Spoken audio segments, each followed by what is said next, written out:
Hi, everyone, and welcome to the English Club. This is the podcast where we help you improve your English by diving into interesting and thought-provoking conversations. My name is Sahra, and I'm thrilled to have you with me today. If you're new here, let me tell you a bit about what we do.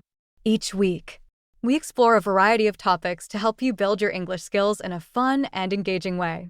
From practical advice to thought-provoking discussions, there's something for everyone. Today, we're tackling something truly fascinating. Could you imagine life without the internet? The internet has become such a central part of our lives. It's how we connect with friends, work, learn, and entertain ourselves. But have you ever stopped to think about what life might look like if it didn't exist? What are the advantages and disadvantages of living in such a connected world? To explore these questions, I'm joined by an amazing guest, Andrew. Andrew is an expert in technology, community building, and marketing. He's worked with businesses and individuals to help them navigate the digital world, so he's got plenty of insights to share.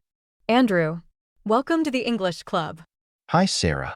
Thank you so much for having me. I'm excited to dive into this topic. It's something I'm really passionate about. We're thrilled to have you here. And for our listeners, remember that you can find the full transcript of this episode in the comments section. It's a great way to follow along and practice your English reading skills. All right, let's get started. Andrew, the internet is such a huge part of our lives today.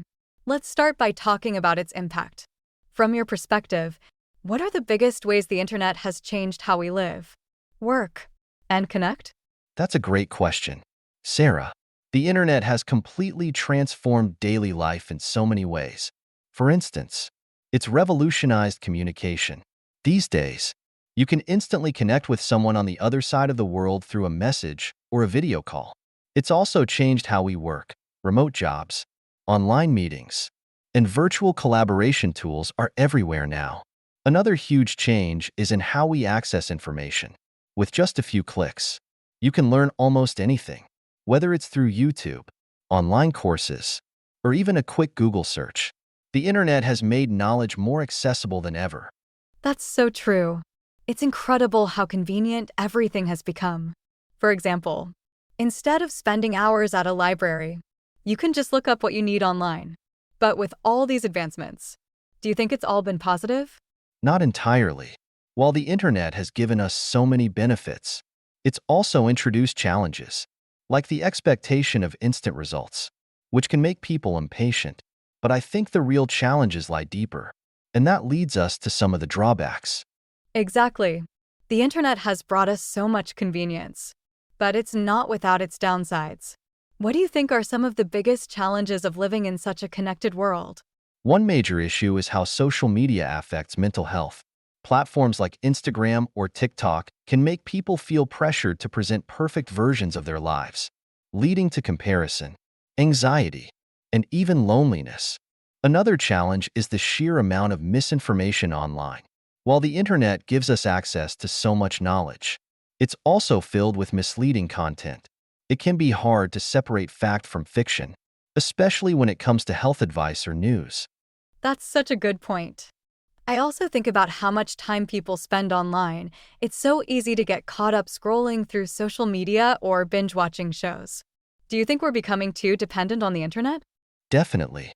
It's like we've become so reliant on the internet for everything, from directions to social connections, that we sometimes forget how to function without it. People are spending less time outdoors and having fewer face-to-face interactions.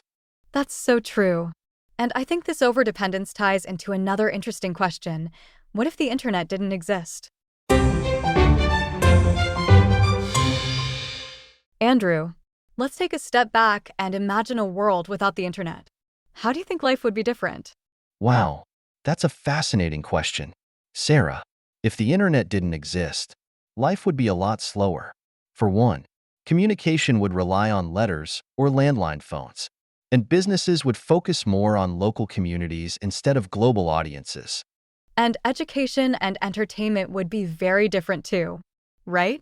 Absolutely. Education would rely heavily on physical books and in-person classes. And for entertainment, instead of streaming or gaming, People would probably spend more time at cinemas, libraries, or attending live events. That sounds like such a simpler way of life. Do you think we've lost something by living in such a connected, digital world? In a way, yes. I think we've lost some of the simplicity and mindfulness that came with slower communication and fewer distractions.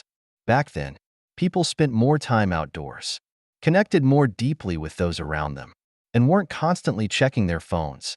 That's such an interesting perspective.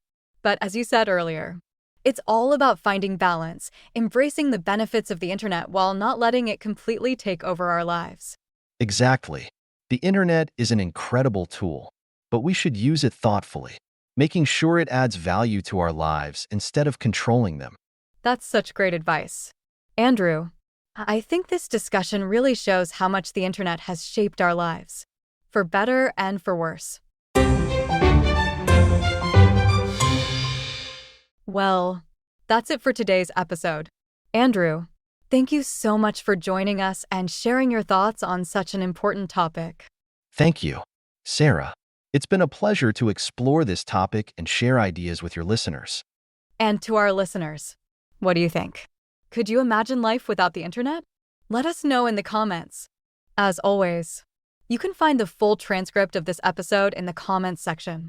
It's a fantastic way to practice your English reading and comprehension skills. If you enjoyed this podcast, please give it a thumbs up, subscribe, and share it with your friends. Thanks so much for listening, and we'll see you in the next episode. Bye for now.